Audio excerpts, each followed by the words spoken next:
Hi, this is Margaret Byrd, and welcome to Color Quest, and welcome to Prague. I am here for just a few days visiting my daughter who's going to school here.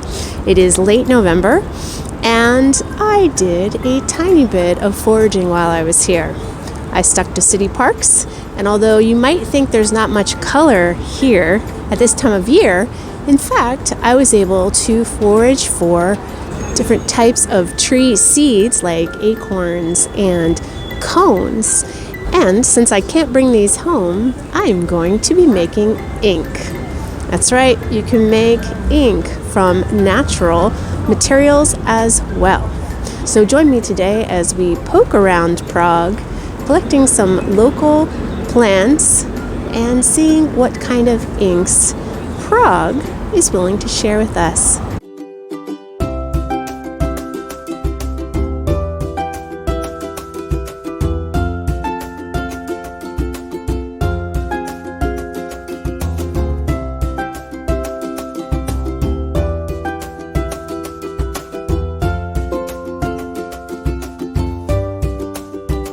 So we are almost ready to head off to the airport on our way to Prague. I'm going to quickly show you what I pack when I go on these trips. This is actually a light art haul this time. I don't have a lot of time. I'm only there for 10 days or even less. So I'm only bringing a few things. I had to be selective, but I just thought I'd show you. All right, it's a bit of a mess because we got to go. But I am bringing one of my dye pots. I'm going to bring a funnel because I may work on something specific while I'm there, and that is ink. Don't know if you know this book. If not, get it. Jason Logan is incredible. So I've got my strainer.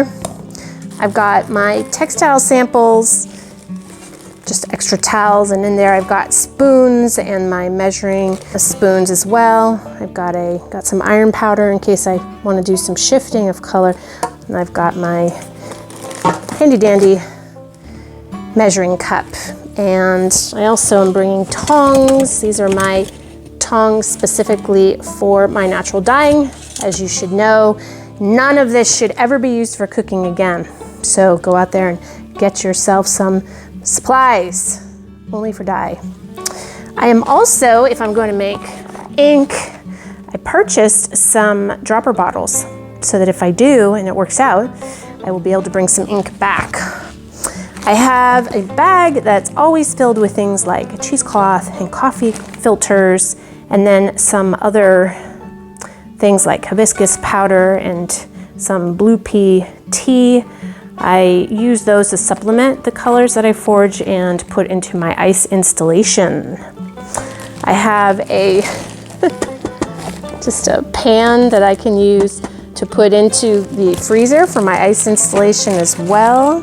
And here are all my ice molds. And I've got tons of different shapes and sizes, and if it works out, hopefully I'll share some of those with you here on Color Quest as well sometime. So that's a very messy and very light pack of the art supplies I'm bringing. I also am bringing a refrigerator bag because I have to be able to carry my ice around. All right, time to get going to the airport.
It's fun to go someplace new and explore in a slow mode to see what kinds of different natural materials you might find as you're wandering about. I thought it would be really cool to test out Jason Logan's recipes. You really should think about the Make Ink book if you're interested or you draw. It's an awesome resource, and he's incredibly knowledgeable. So if you get the book, you'll see that he has recipes for flowers and fruits and all different kinds of natural materials beyond things like an acorn. So check out that book if you can. I added it to my library resources a few years ago, actually, and have enjoyed the opportunity to start testing some of those recipes out. Super simple ingredients, gum arabic being the only binder. There are other choices for binders, and Jason Logan speaks to that in his book. I now have this lovely little slice of color from my trip to Prague. So thank you for joining me as I was so lucky to spend some time here in Prague. If you have not been, put it on your list. It is an absolutely gorgeous city. I had not been here since, gosh, I'm gonna say 1991. So 30 years, gorgeous city. Really well worth a trip. Since I have been away from my home studio and I will be heading back there this week, I'm not entirely sure what next Color Quest is going to be about. I will see what kind of inspiration comes out of this incredible adventure I just had, and maybe we'll stick to making some more inks. Not sure yet. Anyway, I'm so happy for you to have joined me here, and I hope you get a chance to visit this incredible city at some point. Have a great week, and I will see you next Friday on Color Quest. It's okay. It's okay. Oh, it's been filming this whole time. Can you say blooper?